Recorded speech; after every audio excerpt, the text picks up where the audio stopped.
ফিলিস্তিনের মতো বিদ্যমান বাস্তবতা কেবল আরব কিংবা মুসলমানদের জন্যই উদ্বেগজনক নয়, বরং তা সমগ্র মানব জাতির জন্যই উদ্বেগের বিষয়।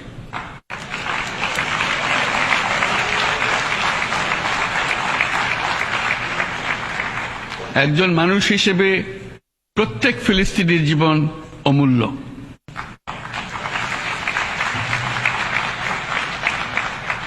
ফিলিস্তিনের জনগণের বিরুদ্ধে যে মানবতা বিরোধী অপরাধ হচ্ছে তার জন্য সংশ্লিষ্ট সকলকে দায়বদ্ধ করতে হবে।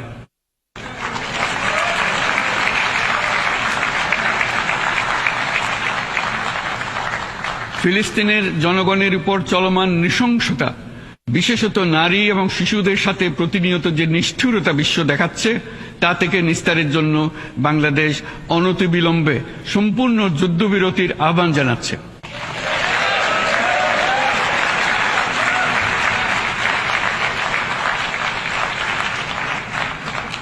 দ্বিরাষ্ট্রভিত্তিক সমাধানেই মধ্যপ্রাচ্যে টেকসই শান্তি আনতে পারবে। তাই জাতিসংঘ সহ আন্তর্জাতিক সম্প্রদায়ের সকলকে এর বাস্তবায়নের জন্য এখনই উদ্যোগ নিতে আহ্বান জানাচ্ছি।